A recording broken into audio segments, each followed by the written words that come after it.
Alam mo ba kung bakit may mga taong laging nauuna sa tagumpay, habang ang iba naman ay laging nahuhuli?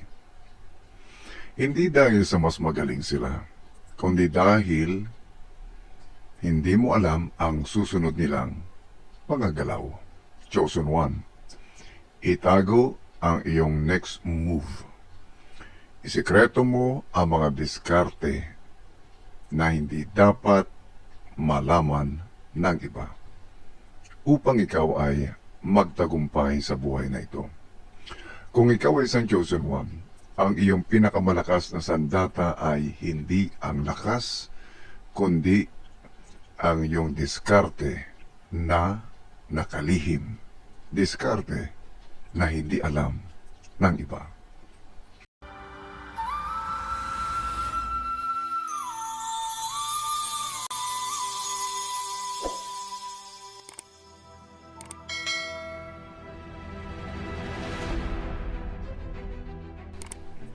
Welcome back to Patnubay TV at tayo ay tuloy pa rin sa ating series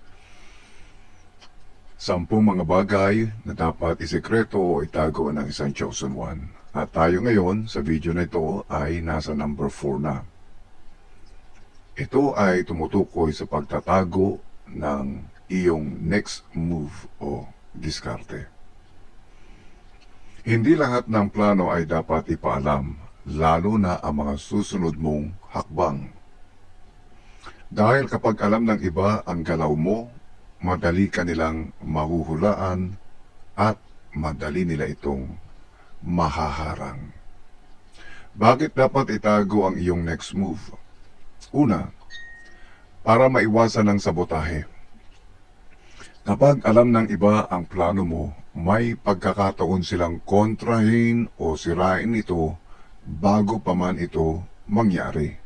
May mga tao na hindi man direktang kalaban pero maaring makasagabal sa diskarte mo dahil sa inggit o kompetisyon. Ang sekreto ay nagbibigay sa iyo ng advantage dahil hindi kanila kayang unahan. Halimbawa, kung sasabihin mo na magbubukas ka ng negosyo, maaring may mauna sa iyo o gayahin ang idea mo bago ka pa makapagsimula.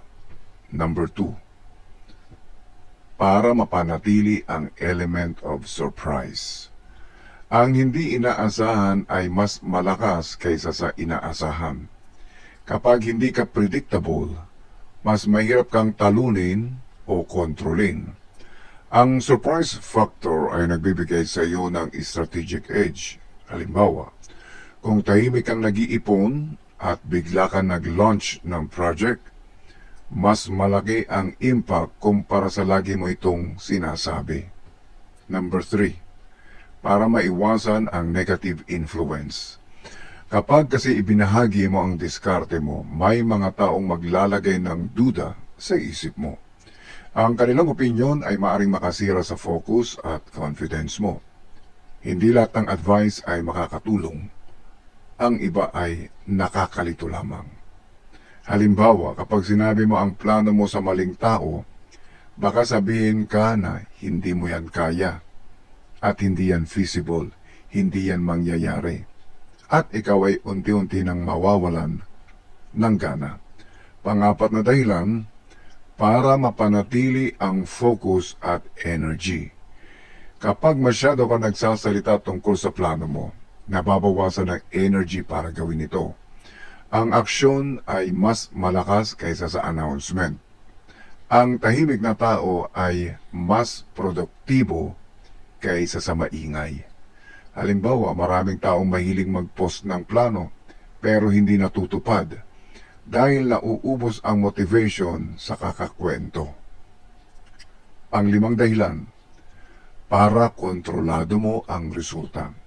Kapag ikaw lang ang nakakaalam ng galaw mo, ikaw lang din ang may control sa direksyon nito.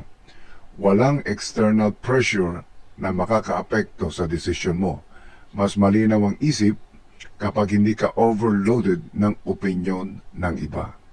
Halimbawa, mas nagiging malinaw ang desisyon mo kapag hindi ka naiimpluwensya ng iba't ibang payo na hindi naman aligned sa goal mo.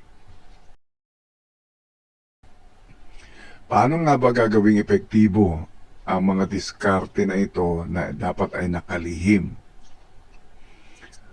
Dapat planuhin mo ng tahimik. Hindi lahat ng idea kailangan i-share agad. Kung meron kang idea, keep it to yourself. Aralin mo ang idea na to. I-develop mo siya.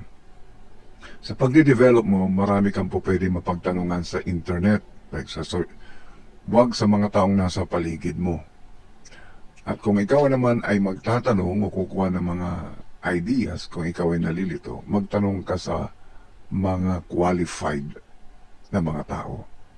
Pangalawa, gumalaw ka ng merong consistency. Maliliit na hakbang araw-araw, pero araw-araw mong ginagawa. Hindi yung malaking hakbang ngayon, marami kang ginawa ng araw na ito, tapos kinabukasan, wala kang ginawa. Sumunod na araw, wala ka na naman ginawa. Kasi isipin mo, sa susunod na linggo na naman, ikaw ay magtatrabaho. Ang isang diskarte para maging epektibo, kailangan mo itong gawin ng maliliit para hindi ka mapagod. Maliliit na hakbang araw-araw. Kailangan mo ring hayaan ang resulta ang magsalita. Hayaan mo na kapag ka natapos na ang iyong project o ang iyong goal, pag nakuha mo na, hayaan mong makita ito ng mga tao. Kahit hindi mo yan sabihin, makikita nila. At hindi mo naman siya dapat na ipagmalaki.